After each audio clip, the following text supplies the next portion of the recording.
ഇവിടെ കെ.സി. വേണുഗോപാൽ എന്ന് പറയുന്ന നേതാവിൻ്റെ ഗ്രൂപ്പാണ് ഇതിവിടെ കളിച്ചിട്ടുള്ളത്. റോളുണ്ട്. അത് എനിക്ക് പറയാൻ കഴിയില്ല.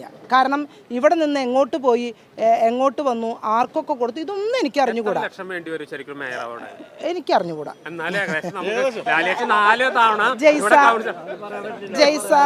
ജയ്സ അത്തരം ചോദ്യങ്ങൾക്ക് യാതൊരു പ്രസക്തിയുമില്ല. ഞാൻ വീണ്ടും പറയുന്നു, ഞാൻ കേട്ട കാര്യങ്ങൾ എനിക്ക് അറിഞ്ഞുകൂടാ. ഞാൻ അവരെ കൂടെ പോയിട്ടില്ല. എന്നെ 2-3 പേര് വിളിച്ചു. അവരെ വിളിപ്പിച്ചതാണ്. എന്നോട് പറഞ്ഞു ഇനി കൂടുതൽ പ്രതികരണങ്ങൾ വേണ്ട, ഇവിടെ വെച്ച് അവസാനിപ്പിച്ചോളൂ എന്ന് പറഞ്ഞു ഉപദേശകരുണ്ടായിരുന്നു. ഞാൻ പറഞ്ഞു ഇപ്പോഴും ഞാൻ കൂടുതലായി മനസ്സ് തുറന്നിട്ടില്ല. ഞാൻ മനസ്സ് തുറക്കേണ്ട ഘട്ടം വന്നാൽ തീർച്ചയായും ആ മനസ്സ് ഞാൻ തുറക്കും. ആ മനസ്സ് തുറക്കുമ്പോൾ അതിന്റെ സ്റ്റെപ്പിനുള്ളിൽ നിന്ന് രാജൻ പല്ലന്റെ ചില രഹസ്യങ്ങൾ പുറത്തു വരും.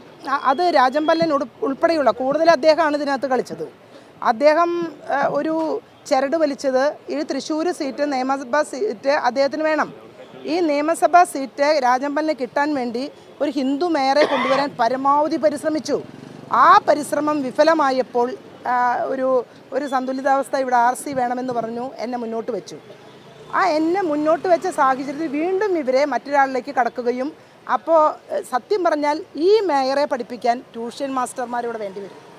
നിജി ജസ്റ്റിൻ എന്ന് പറഞ്ഞ മേയർക്ക് ട്യൂഷൻ കൊടുക്കേണ്ടി വരും. ട്യൂഷൻ കൊടുക്കുന്നതിലെ പ്രധാനപ്പെട്ട അധ്യാപകൻ ഒരുപക്ഷെ രാജൻ പല്ലനായിരിക്കും.